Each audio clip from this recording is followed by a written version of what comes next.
Kita menyanyi lagu tema. Kristus datang hai manusia, kalau kesantikan, masyurkan kemuliaannya, berharap dan beriman.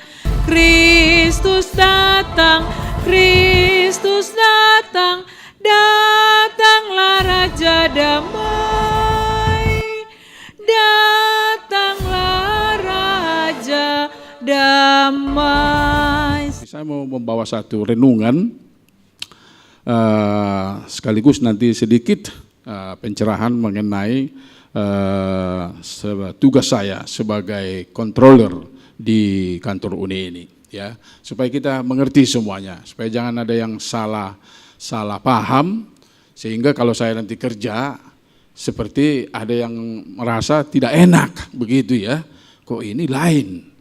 Nah, jadi perlu sedikit, walaupun sebenarnya saya ingin satu waktu nanti kalau ada waktu saya mau seminarkan apa itu tugas controller begitu ya, di satu organisasi, di satu pemerintahan ya, satu perusahaan begitu. Jadi harus jelas saudara-saudara, supaya kita jangan ada seperti menyakiti hati ya seseorang begitu. Jadi tugas dan tanggung jawab auditor dan controller. Jadi auditor dan controller itu sebenarnya hanya beda-beda tipis saja ya tugasnya, tanggung jawabnya.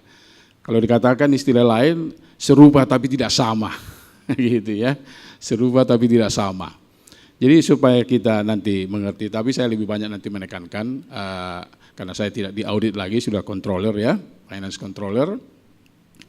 Saya ingin pertama membaca firman Tuhan dari 1 Korintus pasal 14 ayat 40. Ini ayat kesukaan saya kalau saya kerja sebagai auditor ya, maupun sebagai controller. 1 Korintus 14 ayat 40 dikatakan, tetapi segala sesuatu harus berlangsung dengan sopan dan teratur. Segala sesuatu harus berlangsung dengan sopan dan teratur. Saya lompat, saya naik ke atas lagi, ayat 1 Korintus 14 ayat 33 dikatakan, sebab Allah tidak menghendaki kekacauan, tetapi damai sejahtera. Nah, ini luar biasa saudara-saudara. Rasul Paulus menasihatkan kita agar segala sesuatu berjalan dengan sopan dan teratur. Allah tidak menghendaki kekacauan dan damai sejahtera. Di Library of Congress di Washington DC di Amerika Serikat ada 5 buah kata yang ditulis di atas langit-langit ya oleh penyair Pope namanya. Dia membuat 5 huruf tulisan di sana. Order is heaven's first law. Order is heaven's first law. Ketertiban adalah hukum surga nomor 1. Coba saudara-saudara, kalau saja dunia luar mengerti apa artinya ketertiban, kita mengatakan bahwa organisasi ini adalah biji mata Tuhan, pekerjaan ini adalah pekerjaan Tuhan, ya. Lalu, apakah saudara-saudara sudah merasakan ada kesopanan, ketertiban, ya, damai sejahtera di dalam berorganisasi ini? Sedikit mengenai ketertiban. Satu kali pernah saya dengan Ibu Aritonang pergi ke kantor pusat asuransi Allianz di Kuningan ini. Saya pergi dengan Ibu Aritonang. Saudara lihat, pada waktu kita tiba di pekarangan, baru di pekarangan, sudah ada security di sana 3 orang pegang alat detektor, buka dulu semua mobil, ya. Buka pintu tengah, belakang, periksa semuanya mobil, apakah ada ada bom atau bawa ganja ya ke mana? Ke dalam. Sudah diperiksa saudara. Waduh, saya pikir ya. Habis itu kita mau menuju parking area, ya kita tidak bisa bebas. Kita harus ambil dulu apa? Tiket mau masuk. Ya, tiket mau masuk. Ya. Oke, kita parkir, itu yang kedua, pemeriksaan. Setelah kita masuk di gedung, lalu di gang-gang seperti begini, kita tidak bisa langsung masuk ke kamar, ke ruangan di mana kita mau perlukan. Jadi di sana masih ada apa? Pemeriksaan. Ya. Harus kasih apa? Kartu visitors namanya, ya. Harus kita tinggalkan KTP atau SIM kita di sana, bahwa kita sudah masuk di gedung itu. Ketiga kali, saudara-saudara. Sesudah kita pakai visitors itu, baru kita bisa masuk, karena ada alat di sana, pemeriksaan. Lalu saya sudah lihat ruangan di mana saya mau harus bertemu dengan apa? Pegawai kantor apa ini, asuransi Allianz ini. Di pintu begini, sudah ada lagi satpam, periksa lagi, Bapak mau kemana? Oh, saya mau ada urusan asuransi ini. Baik, siap Pak. Lalu ambil apa? Apa namanya itu, tiket lagi untuk antri lagi. Ya, ini baru mau ke customer service, saudara. Jadi bayangkan, hanya baru bertemu customer service, mulai dari luar saya sudah 4 kali apa? Kena periksa. Karena begitu pentingnya ketertiban apa? Di gedung itu, di kantor itu, saudara-saudara. Tidak ada yang apa? Yang amburadul. Ya, semua terdeteksi semuanya. Ya, baik tamu, apalagi pekerjaan. Ya, coba bicara. Nah itu sedikit mengenai. Tapi bagaimana dengan di kantor kita ini? Jadi saya teringat lihat lagi, Ibu Ritonang saya katakan, enak sekali kita kerja di kantor ya. Mau jam berapa masuk, jam berapa pulang, suka-suka kita. Di bawah mana ada pemeriksaan mulai dari pintu gerbang sana. Masuk, saya lihat siapa saja masuk. Security saya nggak tahu apakah mereka catat nomor BK mobil, masuk, ya, masuk, keluar, masuk, keluar. Ya, kenapa? Saya bilang, saya tanya mereka. Ya, habis Pak kalau kami tanyain, loh nggak kenal saya kan orang di sini. Begitulah. Jadi kasihan kadang-kadang security kita ini. Malah dibentak-bentak mereka, mau bikin peraturan yang supaya tertib, tetapi mereka apa? Tidak mau. Ini nggak tahu, saya di sini. Saya anggota Advent, merasa pemilik apa ini, kantor ini langsung. Jadi nggak bisa Pak kami atur Pak. Ya palinglah hanya begini-begini kami lihat, kami hafal-hafal. Kalau sampai menegur Pak, jangan Pak, dimarah-marah kita Pak katanya. Begitu. Jadi nggak ada. Ya, masuk ke kantor lagi, berapa kali orang penjual-jual apa namanya, kaos kaki lah atau apalah datang, saya selalu ketemu, kamu permisi dari mana? Oh nggak ada Pak, saya naik dari langsung aja naik katanya. Coba saudara, nggak ada pemeriksaan di sana. Kalau saja itu orang nakal dikasih bom di lift itu atau di sudut mana, ya. Tapi memang hanya keyakinan kita Tuhan terus melindungi apa pekerjaannya ini. Ini tadi memang masalahnya, ya. Karena ini biji mata Tuhan, ya. Tetapi jangan saudara lalai juga. Ketertiban itu tadi, ya. Ketertiban adalah hukum surga nomor 1, begitu, nomor 1. Jadi pada waktu sering saya melihat ketua, sekretaris mengulang-ulang peraturan tata tertib di kantor kita ini, ya, jam kerja itu 8 jam saudara-saudara. Jangan kalau officers tidak ada, lalu saudara-saudara juga sudah tidak tahu di mana apanya. Selalu diulang-ulang. Pikiran saya capek sekali ketua ini dengan sekretaris mengulang-ulang ini. Padahal saya ingat ada fingerprint di sana. Saya pergi sama si Leli. Mana Leli? Leli, coba saya mau tanya, itu fingerprint hanya masuk saja kita apa? Kalau pulangnya ada enggak di situ di program? Ada Om katanya. Oh, kenapa kita tidak lakukan itu? Supaya kita tahu jam berapa kita masuk, jam berapa pulang. Coba print dulu. Saya mau lihat dulu seperti apa bentuknya. Karena enggak pernah saya lihat itu tuh. Karena ya saya auditor selama ini enggak terlalu urusan dengan urusan di dalam ini. Begitu. Saya lihat, oh jam masuk ada, jam pulang harus ada. Lalu kalau kita ada kurang dari 8 jam ada di sana Pak. Lebih atau apa kurang begitu. Loh, kenapa enggak ini saja dijalankan? Ya.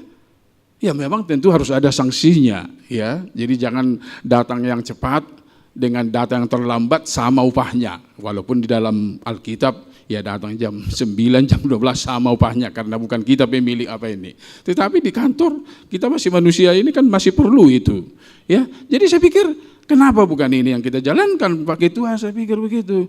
Dari sini nanti ya bagian personalnya atau keuangan mengecek kita apakah betul kita ya ketahuan nanti jam berapa kita pulang. Kalau kita nanti waktu jam 4.30 kita tidak apa? Kita tidak print fingerprint di sana. Jadi sebenarnya ada alat ya yang bisa apa? Kita bersyukur dengan IT ini ya, dengan teknologi ini. Jadi begitulah saudara-saudara, bagaimana kita apa? Itu masih masalah kecil. Itu baru masalah kecil. Bagaimana hal-hal yang lain? Bagaimana para ya kalau saya katakan, ya apakah officers ataukah staff, kalau pergi itinerary, sudahkah sesuai dengan authorized meeting? Begitu. Kadang-kadang saya juga lihat, perhatikan, ya ada yang 1 minggu, ada yang 10 hari, 2 minggu juga nggak di kantor ini. Apa iya authorized meeting sampai 2 minggu? Apakah ceramah ada 2 minggu sekarang? Lalu apa, pekerjaan di mana? Bekerja. Ya, padahal ada authorized meeting. Yang kedua, apakah kita waktu memberikan report kita sudah kita sesuai isi itu sesuai dengan travel budget kita? Ya, apakah kita masukkan seluruhnya? Karena apa? Sering-sering saya dengar Pak Bendahara di sini, saya yang bendahara belum hadir, saudara-saudara yang sudah over budget tidak boleh lagi pergi, tapi pergi terus kulihat. Ya. Saya lihat di laporan sudah over budget, tetapi dari sini selalu dia himbau. Seperti tidak ada artinya saya lihat. Aduh, bagaimana ya cara kerja kami ini? Begitu. Nanti akan dipotong dari budgetnya yang tahun ini. Ya sebenarnya itu nggak boleh. Nggak boleh kalau namanya peraturan, over budget, dan memang itu travel budget itu alat otorisasi dan kontrol sekaligus kepada kita. Tidak bisa asal kita mainkan, ini enggak apa-apa, pekerjaan yang penting maju, jalan. Enggak, bukan begitu. Bukan begitu, saudara. Ya, budget itu harus kita apa? Seorang administrator, bendahara, manajer keuangan selalu melihat yang actual dengan yang budget. Itulah alat apanya, pengawasannya. Ya, sehingga kita tahu nanti hasil-hasil apa yang sudah dikerjakan. Jadi kalau kita anggap itu budget seperti ya biasa saja, ya capek sekali. Coba bayangkan saudara, budget komite berapa orang dari divisi datang, ketua-ketua daerah datang. Waduh, tapi saya nggak yakin kalau semua diperiksa Pak. Ya, semua isi budget itu apa isinya di dalamnya itu. Gitu. Ya, kalau itu sudah betul-betul, ya kita harus berjalan ya sesuai dengan budget. Begitu saudara-saudaraku ya. Ini masalah ketertiban saya lihat. Masalah ketertiban. Ini baru soal kecil saudara-saudara ya. Bagaimana dengan hal-hal yang lebih besar lagi. Nah begitulah saudara-saudara. Hampir saya 20 tahun kurang 6 bulan menjadi auditor. Kemarin saya saksikan sama ketua. Ya, apa kesannya selama 20 tahun jadi auditor saudara-saudara. Ya, saya sudah mengaudit semua daerah, lembaga, conference, Uni Barat, Uni Timur. Kurang lebih 75 klien kita seluruh Indonesia. Ada yang 2 kali, 3 kali, 4 kali saya sudah audit semuanya itu. Tetapi saudara-saudaraku, apa yang menjadi kesan bagi saya? Saya katakan sama Pak Ketua kemarin, tidak ada hasil gunanya jika itu Pak Ketua audit itu. Kenapa kata Pak Ketua? Saya mengatakan kita belum siap diaudit atau dikontrol, saya bilang. Mental kita belum siap diawasi, dikontrol. Kita tersinggung, ya, kita marah. Dan memang itulah setiap rekomendasi yang kami kirim tidak pernah itu dibahas di komite eksekutif. Itu di PTS-kan, saya katakan. Pada waktu kami audit di IUP, Adventist University of the Philippines, ya, semua distrik direktur waktu itu masih distrik direktur saya, kami ada 8 orang, tapi yang memimpin dari General Conference. Kebetulan saya mengambil 2 minggu kami audit. Kebetulan saya memeriksa semua fixed asset, ya, harta kekayaan universitas itu. 2 minggu hanya itu yang saya periksa, saudara, bayangkan. Tapi karena memang sekaligus training kami, ya, satu orang hanya satu item. Kamu cash, kamu receivable, kamu allocated, kamu income, kamu expense. Saya periksa. Jadi waktu saya periksa itu, saya baca dulu rekomendasi tahun sebelumnya, apa yang auditor buat, ya. Lalu saya baca di sana, waduh, mantan rektornya, ya, karena sudah keluar, bawa mobil, bawa itu peralatan kantor semuanya. Bahkan bawa uang, maaf ini saya bukan mau apa, tapi inilah pekerjaan kita itu. Makanya saya katakan tadi tidak ada gunanya, berani saya katakan kepada ketua. Dan itu bisa saya buktikan, saya katakan. Ya, dibawa saudara-saudara. Lalu mau periksa apa lagi saya kalau begini, kalau sudah mantan rektor bikin begini di sekolah ini.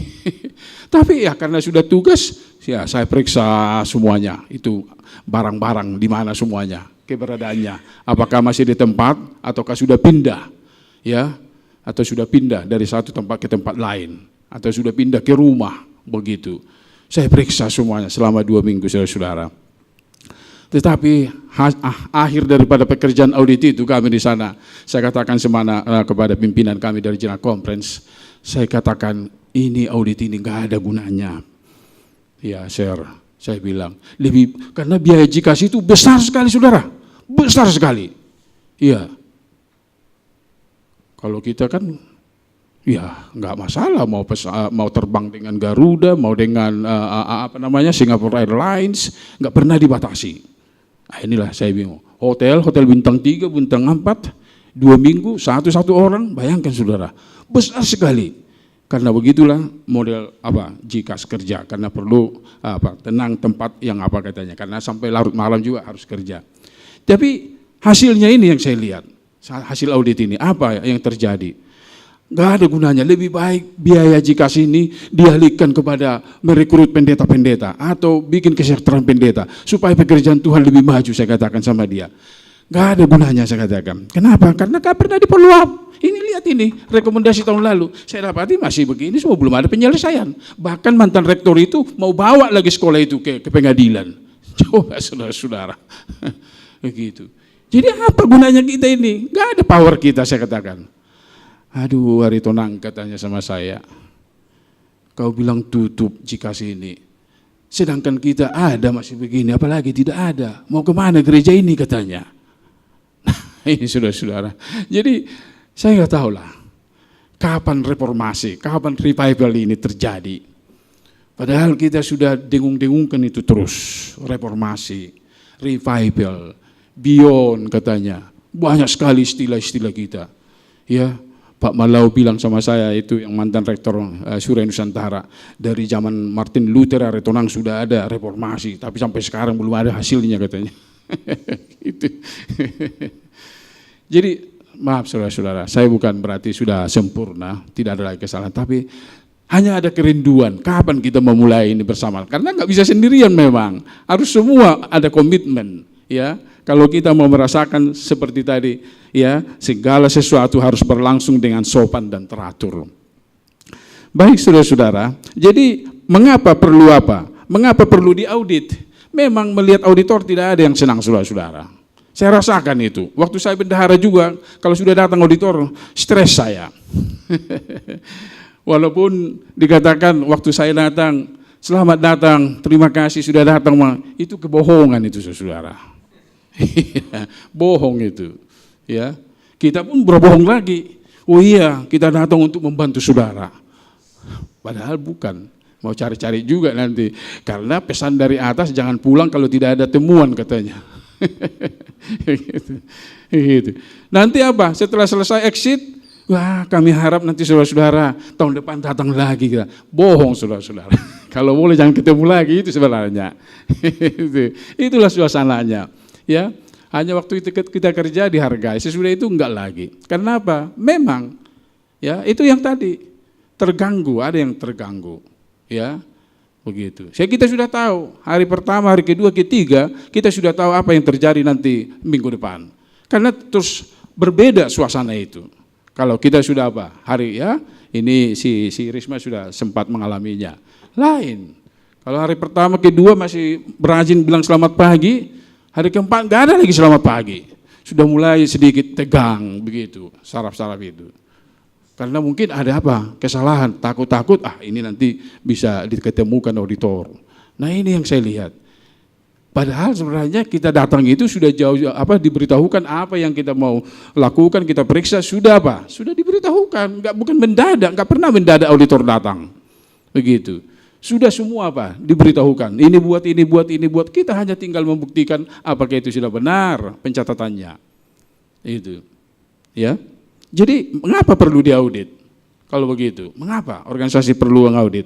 Jika tidak diaudit, ada kemungkinan bahwa laporan keuangan tersebut mengandung kesalahan, baik yang disengaja maupun yang tidak disengaja. Karena itu laporan keuangan yang belum diaudit, kurang dipercaya kewajarannya oleh pihak-pihak yang berkepentingan terhadap laporan keuangan tersebut. Itu sebabnya saudara-saudara, kalau di konferensi, itu bendahara membaca, sering sekali ditanyakan saya, Pak Aritonang, apakah itu laporan bendahara itu sudah diaudit? Begitu saudara-saudara. Nah, ditanyakan. Ya, ditanya itu. Kalau mereka yang apa itu, kalau di konferensi itu sebenarnya Pak Ketua harus diaudit dulu, baru apa? Bisa dibacakan. Kalau tidak, ya itu kurang dipercaya. Ya, kebenarannya. Itu tendensinya. Auditor membantu, menurut working policy kita, SSD Working Policy SA 05 ayat 15, auditor membantu manajemen dalam melaksanakan tanggung jawab dengan memberikan opini atau pendapat, memberikan analisa, penilaian, saran, dan komentar mengenai kegiatan keuangan laporan yang diperiksa. Jadi sebenarnya auditor itu datang untuk membantu administrator dalam penginjilan ini melalui apa? Pemeriksaan administrasinya. Kita datang membantu, bukan untuk apa? Bukan untuk ditakuti kalau datang auditor. Mengapa perlu diaudit? Dikatakan memperkuat kepercayaan orang atau khususnya anggota gereja Masehi Advent hari ke-7. Ya, memperkuat kepercayaan, membangun kredibilitas. Ya, memenuhi kepentingan pihak ketiga. Ya, para kontributor atau penyandang dana, ya, para donator, ya. Jika berperan untuk meninggikan, memelihara iklim kepercayaan bagaimana gereja menggunakan sumber daya yang ada. Inilah tugas kami auditor. Tetapi ini tidak dimengerti. Ya, tidak dibaca itu polisi. Malah auditor itu apa? Dibenci, ya, dibenci begitu. Nah, itu yang tadi saya katakan itu.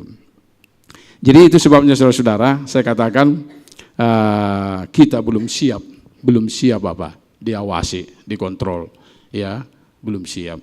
Sepertinya begitulah yang saya lihat, karena kalau kita datang setiap tahun persoalan yang sama, ya tidak sedikit masalah-masalah yang saya temukan saudara-saudara, ya, yang sampai mengambil uang dari organisasi ini, ya memang akhirnya dia keluar, karena nggak kuat lagi, akhirnya menjadi apa? Berpolitik begitu di luar. Seorang hamba Tuhan tamat dari AYAS itu. Coba saudara, memang sedih juga. Jadi pengawasan dirasa sangat dibutuhkan dalam satu organisasi. Karena jika tidak ada pengawasan dalam satu organisasi akan menimbulkan banyak kesalahan-kesalahan yang terjadi, baik yang berasal dari bawahan maupun dari lingkungannya. Pada organisasi di mana pengendalian manajemennya lemah, akan lebih banyak pegawai yang melakukan korupsi dibanding pada organisasi yang pengendalian manajemennya kuat. Seorang pegawai yang mengetahui bahwa sistem pengendalian manajemen pada organisasi di mana dia bekerja lemah, dia tahu, seorang karyawan tahu pengawasan manajemen sangat lemah, dikatakan, ya, maka akan timbul kesempatan atau peluang baginya untuk melakukan korupsi. Jadi pengawasan ini sangat apa saudara-saudara? Sangat penting sekali. Ya, sangat penting sekali. Kalau tidak ada pengawasan, pekerjaan ini tidak akan apa? Tidak akan ada kemajuan saudara. Ada dua tujuan pengawasan itu, ya. Pengawasan akuntansi, pengawasan administrasi. administratif. Pengawasan akuntansi itu menjaga kekayaan dan catatan itu semua, mengecek ketelitian dan keandalan data akuntansi itu. Itulah sekarang saya mulai bekerja di accounting. Coba ini saya lihat dulu ini, sepertinya ini ada kejanggalan saya lihat di transaksi-transaksi ini. Ada apa ini? Saya katakan. Saya periksa, oh iya begini. Ya, saya sudah lapor sama ketua kemarin. Artinya sama Pak Bendahara juga saya lapor. Ya, sama Pendeta Wendel saya lapor. Begitu. Satu-satu saya temui supaya saya bisa dulu, enggak langsung bertiga bersama, supaya saya bisa mendapatkan input dari masing-masing officer sini. Ya. Pengawasan administratif mendorong efisiensi, mendorong dipatuhinya kebijakan manajemen. Ya, peraturan working policy kita. Apakah dilaksanakan atau tidak. Jadi saudara tadi kalau pengawasan itu lemah, saya ambil waktu sedikit karena saya hanya sekali setahun aja bicara saudara. Izinkanlah ya. Ya, walaupun saya katakan tadi perlu sebenarnya kalau hadir semuanya, saya mau terangkan tugas daripada controller itu. Supaya kita mengerti semuanya, supaya nanti kalau saya datang di kamar saudara gak usah jadi kaget atau apa ini urusan Naritonang ini, begitu ya. Jadi saya sudah dipanggil ke uni ini untuk membantu administrator. Jadi ada timbul kesempatan untuk melakukan penyimpangan ya.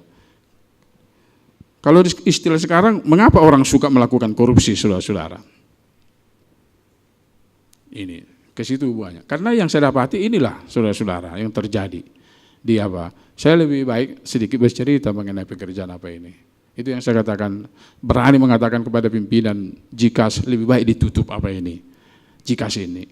Kalau hanya modelnya begini-begini saja, begitu. Ya kan saya banyak bisa kerja yang lain kan, kalaupun ditutup jika begitu.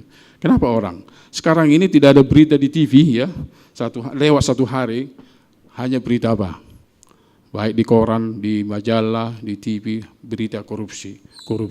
Sampai sekarang Polri versus KPK belum selesai ya.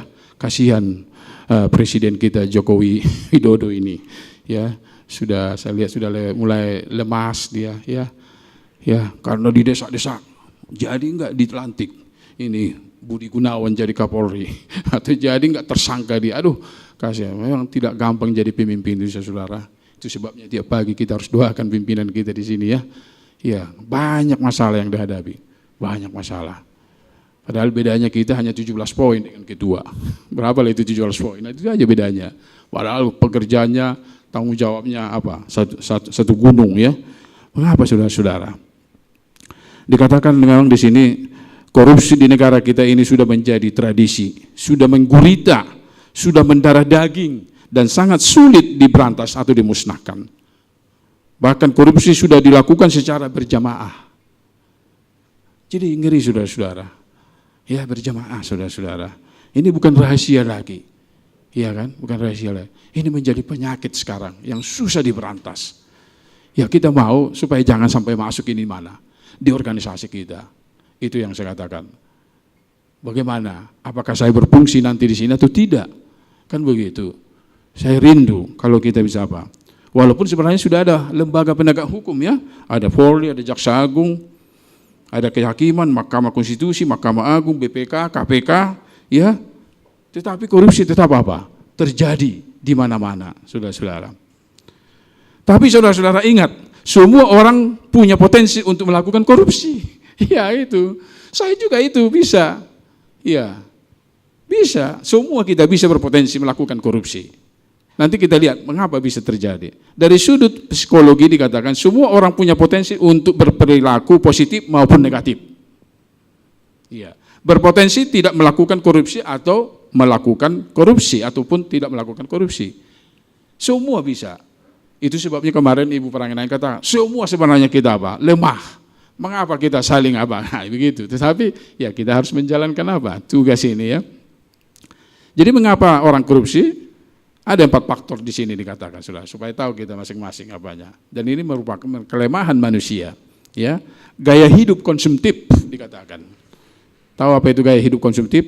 Ya, orang suka Kalau pergi ke mall mau apa? Kerjanya makan-makan saja, atau beli-beli apa pakaian, ganti-ganti sepatu, ganti tas, begitu ya. Tapi mereka ini lakukan semuanya bukan karena kebutuhan, hanya karena selera saja. Itulah ya, karena hidup konsumtif dikatakan, gaya hidup konsumtif, begitu. Atau dikatakan tidak pernah merasa puas, ya, tidak pernah merasa puas, ingin cepat kaya. Nah ini masalahnya, ingin cepat kaya. Ya, di zaman sekarang ini banyak orang ingin cepat kaya, sebab ada anggapan bahwa orang kaya adalah orang yang sukses. Nah ini masalahnya, iya kan?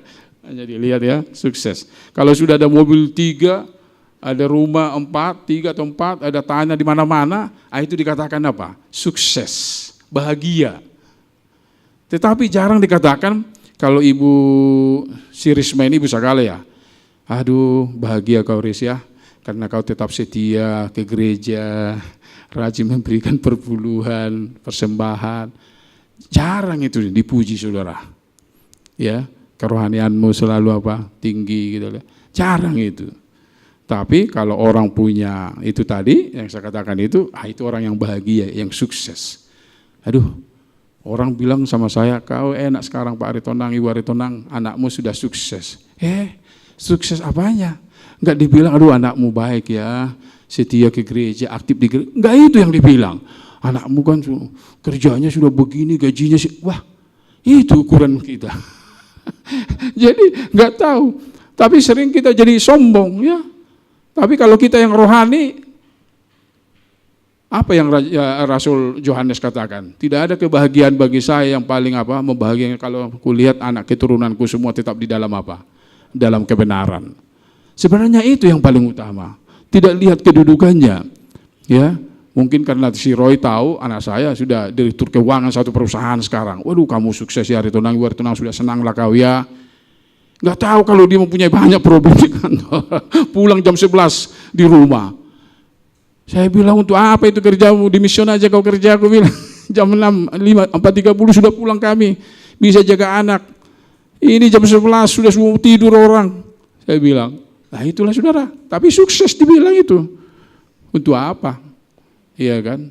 3 anaknya, 3 pembantunya. Enggak pernah dia jaga. Pembantu yang menjaga. Aduh, kasihan kamu, saya bilang. Kasihan. Saya tidak ini. Saya merasa ada suatu kebahagiaan di sana. Malah saya sekarang gelisah. Nanti bagaimana ini cucu-cucu saya ini? Kok jadi pembantu yang mendidik ini, merawat ini? Istrinya sibuk, dokter gigi. Setiap hari pergi ke prakteknya. Jadi saya tidak tahu saudara-saudara, ya. Mengapa orang korupsi? Tekanan ekonomi, kebutuhan yang memaksa memang. Dilakukan oleh orang-orang yang bersentuhan langsung dengan pengelolaan keuangan. Ini memang cenderungnya, ya. Gitu. Dia apa? Tekanan ekonomi. Ketiga, kesempatan. Ada kesempatan dilihat, itu yang tadi. Kalau pegawai melihat lemah pengawasan, ini ada kesempatan ini, menipu-nipu. Begitu. Biasanya dilakukan oleh pemegang kekuasaan juga dikatakan, dengan memanfaatkan jabatan dan kewenangan yang dimiliki untuk memperkaya diri. Itu sebabnya ada sebutan mengatakan, power tends to corrupt. Begitu. Ya. Satu contoh saudara, ada sahabat saya dulu, kenal, luar biasa dia hebatnya. Ya. Selain dia pintar, dia juga taat beribadah. Nilai-nilai kejujuran menjadi panduannya untuk bersikap. Gitu. Bukan hanya sebatas jujur saudaraku, perhatiannya terhadap sesama juga luar biasa. Begitu ya.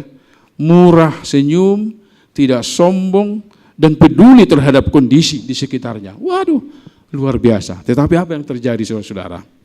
Rupanya sifat-sifat ini hanya ada ketika dia masih berada di bawah saudara-saudara.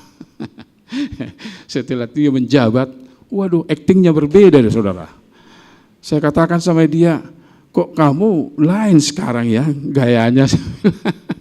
Iya, dulu kamu ya begitu. Jadi itulah saudara-saudara. Kalau ada kesempatan, ada posisi, itu sebabnya ada sebutan mengatakan kalau mau tahu karakter seseorang, kasih dia jabatan katanya Pak Ketua.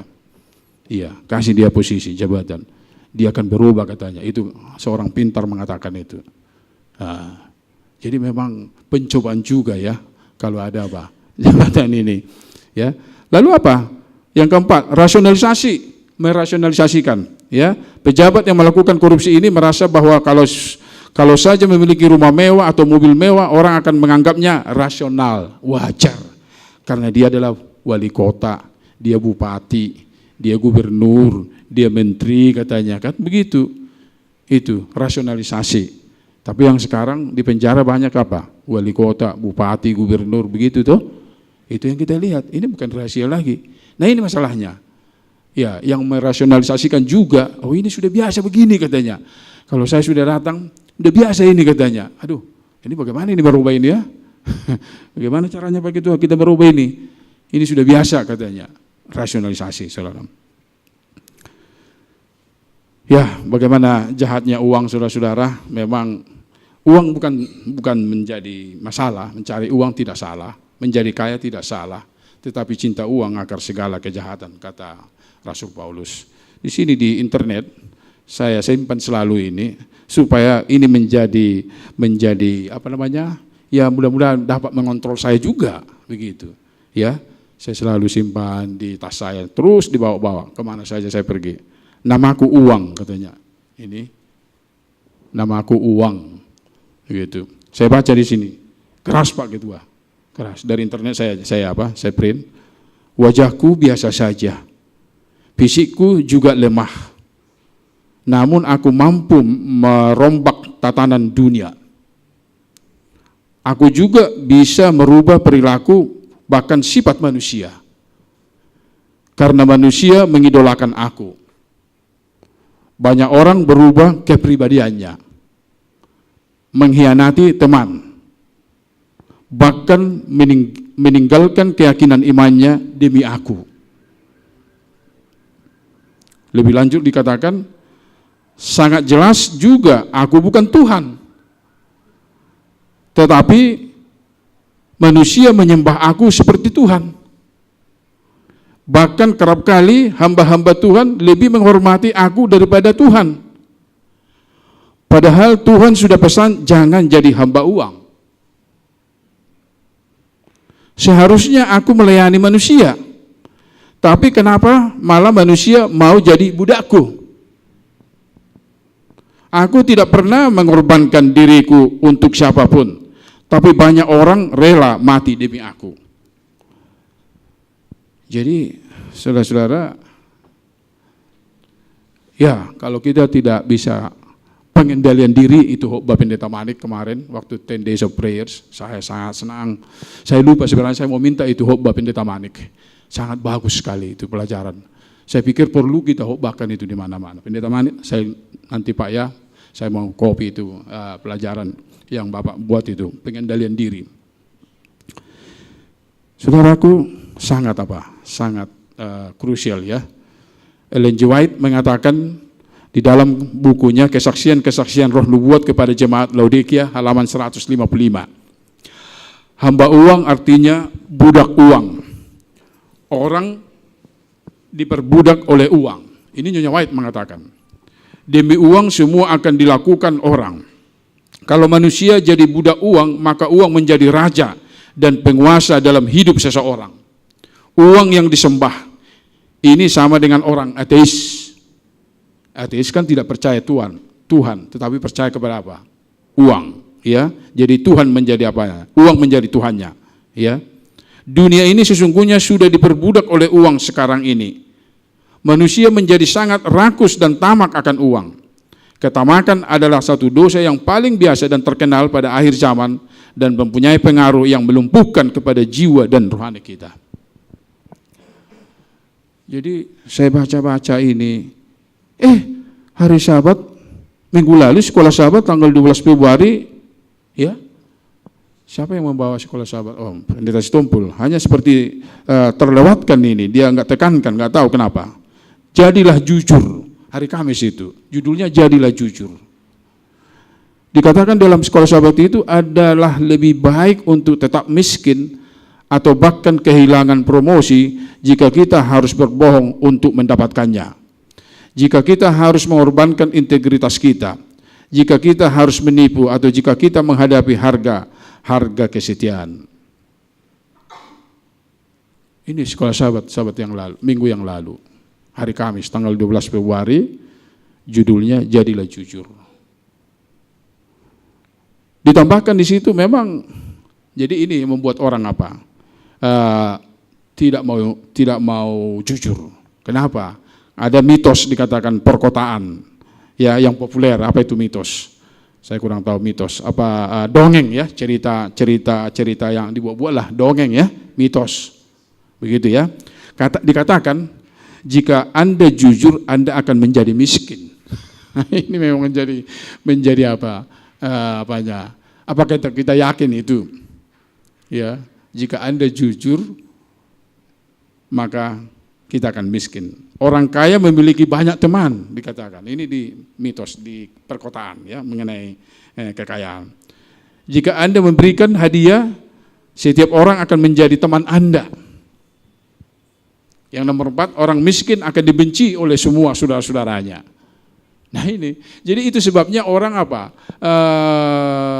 Terpengaruh ya, supaya kita dihormati orang, supaya kita banyak teman. Ya inilah yang terjadi saudara-saudara.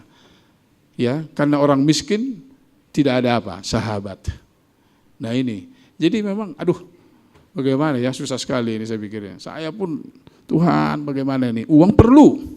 Ya, uang perlu. Kalau kita nggak ada uang, nggak meradat kita dikatakan. Ya, nggak meradat. Iya. Jadi saudara-saudaraku, ya sebenarnya masih banyak. Ini sudah tinggal 9, tetapi saya mau singkatkan saja. Ya, saya yakin dan percaya kita sudah mendapatkan intinya. Ya, hanya Pendeta Marulup tidak ada ya. Sering mengatakan kepada saya, Pak Aritonang, waktu saya auditor, jangan hanya audit kerjanya, sekali-sekali ikutlah apa, menginjil melalui berceramah katanya. Oh iya, Pendeta terima kasih. Memang saudara-saudara, penginjilan dan penarikan jiwa ini harus jalan terus. Karena inilah misi gereja kita ini. Memang inilah misi gereja kita ini, ya, menarik jiwa. Tetapi saudara-saudara, ada 3 pertanyaan saya katakan. Ada 3 pertanyaan saya katakan sama pendeta Marulup. Saya yang tidak di sini, pendeta itu hadir. Saya mohon maaf saudara-saudara ya. Saya katakan sama pendeta itu, kalau saya salah, pendeta tolong dikoreksi, saya katakan. Begitu waktu itu. Karena dia selalu minta, berceramah dulu Aritonang, kau ada potensi untuk berbicara katanya. Saya tidak bisa berkhotbah pendeta, aduh maaflah saya bilang.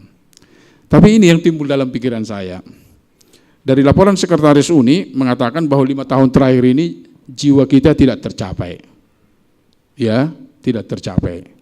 Padahal dana ceramah begitu besar disediakan oleh officers, oleh organisasi ini. Tidak tercapai. Lalu timbul pertanyaan saya, saudara-saudara, mengapa? Apa yang terjadi, saudara-saudara? Pertanyaan saya pertama, mengapa orang terkadang menolak berita Injil yang kita sampaikan? Mengapa orang menolak berita Injil yang kita sampaikan? Tadi kan jiwa apa? Tidak tercapai. Mengapa? Kedua, adakah yang keliru dengan berita yang kita sampaikan? Adakah yang keliru berita yang kita sampaikan? Ada ketua daerah, Pak Ketua, pendeta kita dilarang berkhotbah karena ajarannya sudah mulai menyimpang. Begitu. Jadi ini merusak nanti katanya. Ya, sudah lebih baik pensiun dini ini katanya. Ya, daripada dia berkhotbah, memang semangat, tetapi ajarannya ya sedikit. Ya, saya pikir mungkin pendeta Mani tahu ini siapa yang saya maksudkan ini. Ya. Iya. Adakah yang keliru dengan berita yang kita sampaikan? Nomor 3 pertanyaan saya katakan sama pendeta Marulup. Atau adakah yang salah dengan cara penyampaian kita? Wah, kalau ingat pendeta Sagala, Direktur Penerbitan daerah Jawa Barat yang berkhotbah 2 minggu yang lalu pada waktu mereka workshop di sini, Haris ya. Aduh, saya salam pendeta itu setelah selesai dia berkhotbah. Saya katakan, rasanya pendeta saya enggak perlu lagi dengar khotbah yang lain sampai Yesus datang kedua kali nanti. Cukup khotbahmu ini, ku bilang. Betul-betul sangat menyejukkan saudara-saudara khotbah itu. Ya. Sangat menyejukkan. Dan saya lihat juga suasananya waktu itu kita semua tenang mendengarkan. Ya memang hari sebelumnya Pak Morgan Siagian, bagaimana lewat penginjilan itu Pak Ketua, lewat buku-buku, tetapi semua Muslim, semua sudah mendengarkan pekabaran kita ini. Dia luar biasa sangat dan ada yang ditobatkan di Riau sana, di Pekanbaru. Lalu disambung besoknya itu lagi pendeta Haris Sagala. Waduh, saya bilang, ini luar biasa ini, Bapak pendeta ini, saya bilang. Begitu. Dia sedikit menekankan bagaimana orang sekarang melihat kita sebagai hamba-hamba Tuhan. Kita sudah kurang dihormati katanya. Kalau kami dulu waktu karena saya dari Protestan, dari HKBP dulu katanya, kalau panggil pendeta itu amang pendeta katanya. Tapi kalau sekarang saudara katanya, "Hei Haris." Sebut namanya seperti tidak ini lagi kan. Tidak ada apa. Jadi mungkin ada yang salah dilihat dari saya. Ya, performance saya, ya, penampilan saya tidak cocok sebagai pendeta. Lalu, "Hei, Mardi." Bukan dilihat kata, "Hei Bapak pendeta." Sudah jarang kita katakan begitu ya. "Hai Bapak pendeta." Kita bikin seperti adik kita atau teman sebaya kita begitu. Itu dia bilang, "Saudara-saudaraku," katanya, dia menghimbau. Aduh, sangat sejuk sekali saudara-saudara. Jadi apa yang terjadi saudara, tadi pertanyaan saya ini, bahwa mereka yang mengaku sebagai umat Kristen ini penutup, sangat diperhatikan oleh mereka yang mencoba melihat apakah kehidupan mereka cocok dengan ajaran agama mereka. Ini, mantan Perdana Menteri India Muhammad Gandhi, ya, mengatakan ajaran orang Kristen itu baik sekali. Baik sekali. Tetapi saya tidak mau jadi orang Kristen oleh karena mereka tidak menghidupkan, orang Kristen tidak menghidupkan ajarannya katanya, ajaran agamanya. Ini seorang besar pemimpin dunia, ya, Perdana Menteri India Muhammad Gandhi. Teladan apa yang kita berikan kepada mereka? Apakah yang terjadi ketika kata-kata seorang tidak sejalan dengan tindakannya? Kita harus membuktikan perkataan kita lewat tindakan-tindakan yang penuh kasih dan hidup ramah. Meskipun khotbah kita sangat baik, ataupun pelajaran-pelajaran yang kita berikan sangat masuk akal dan benar, tetapi jika orang merasa tidak dimengerti, tidak dikasihi, dan tidak diterima, maka kesaksian kita itu akan menghadapi banyak rintangan. Jadi jangan-jangan ini yang membuat tujuan target baptisan kita tidak tercapai, saudara-saudaraku. Iya. Ayolah dulu berceramah kita, kata Ibu Hartonang. Kau yang berceramah, aku nggak mau berceramah. Ada budget. Wah, kamu senang sekali. Walaupun ada budget, kenapa rupanya? Jadi kami berdua berantem di rumah. Karena dia memang senang menginjil ya, begitu. Saya kurang, saudara-saudara, nggak tahu lah. Mungkin karena saya kurang banyak berdoa, kurang banyak berkomunikasi dengan Tuhan, sehingga kalau disuruh sama berceramah, aduh maaf, gitu.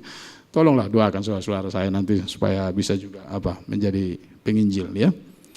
Meskipun khotbah kita itu tadi. Jadi perlu kemurahan hati, perlu kebaikan, perlu perhatian, dan perlu persahabatan. Hendaklah penginjilan dan kesaksian kita itu menjadi suatu pola hidup kita. Ini menjadi lifestyle kita.